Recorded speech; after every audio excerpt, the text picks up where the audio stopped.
This is lesson 1041, Between the Wars.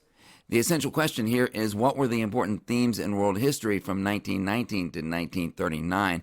And it's going to take more than just this lesson to unpack all of that. Our warm-up is the Great Depression in 1 minute, and we can watch this YouTube right here. Important changes took place in those 20 years between the two world wars, 1919 to 1939, as we know, and we've seen this map and we've actually worked with it. So what was Europe like after World War I?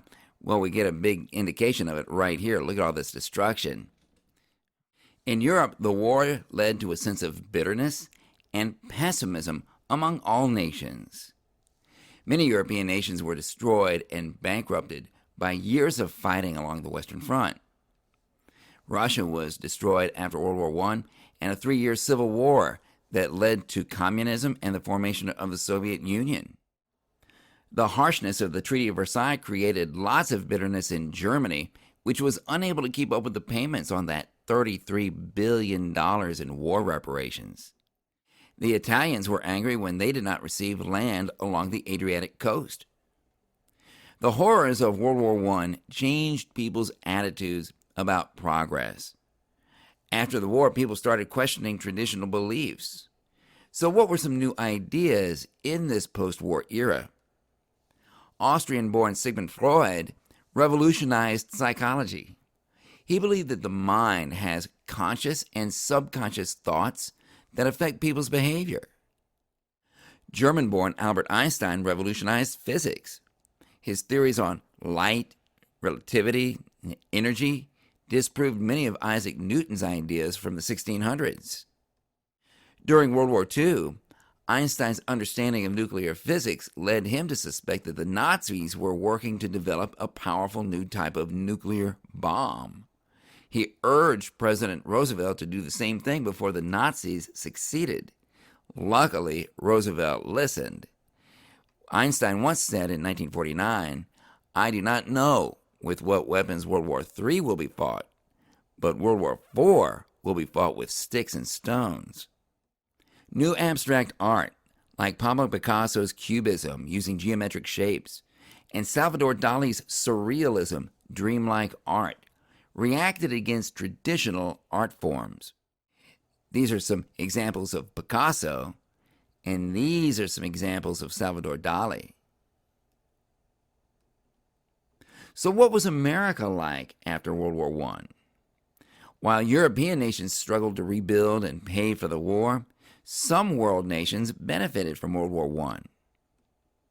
Japan gained wealth by selling supplies to the Allies and increased its position as the strongest nation in Asia.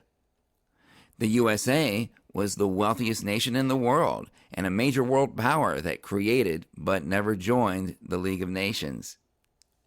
After World War I, the United States entered the Roaring Twenties, and mass production in factories led to new consumer goods and high wages for workers. Automobiles became inexpensive and popular. Electric appliances and radios were popular. And Americans enjoyed themselves at movies, sporting events, and jazz clubs. The USA used its wealth to help European nations repay their debts and rebuild after the war. What changed in America in the 1930s? Look at this line of people just trying to get free soup, free coffee, and free donuts, all for the unemployed. The Roaring Twenties came to an end in 1929 when the stock market crash, bank failures, and high unemployment led to a Great Depression. And we're going to talk about this in much more detail later so that you'll actually understand what happened. But for the moment, look at this graph. It shows stock prices by year.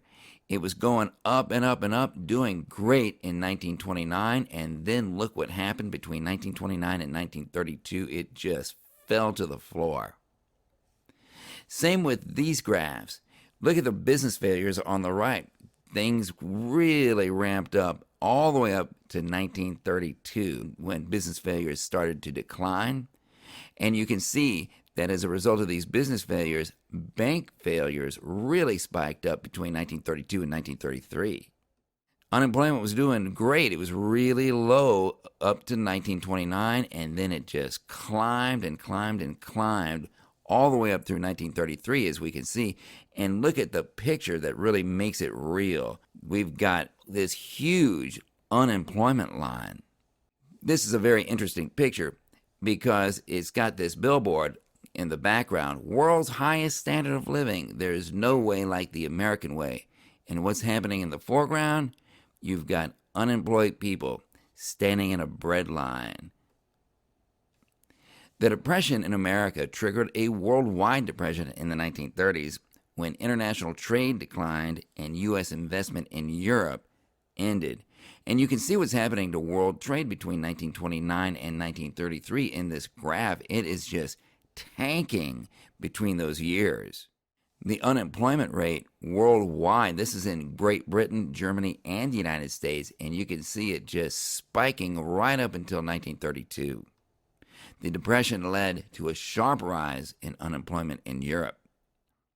Why did powerful dictators come to power in Europe in the 1920s and 1930s?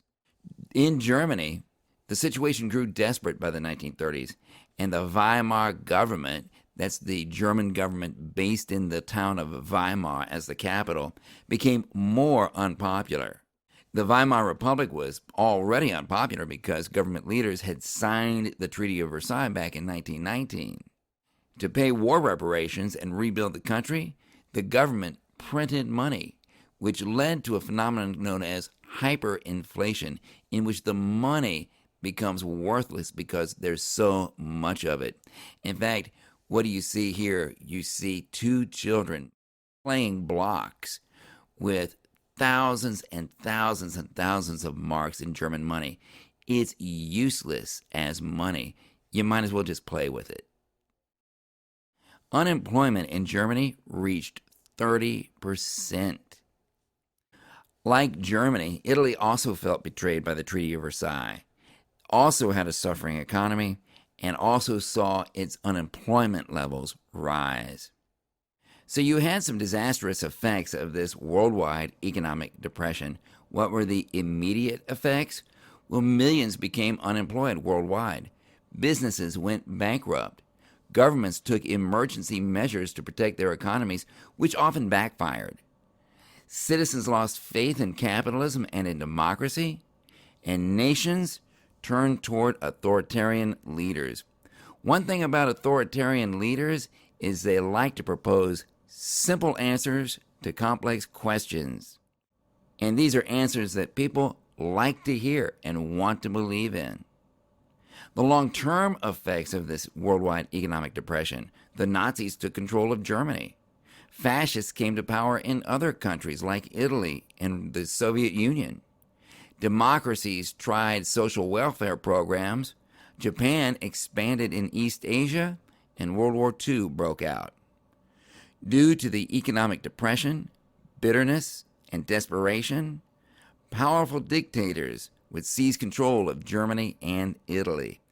And these dictators played an important role in causing World War II.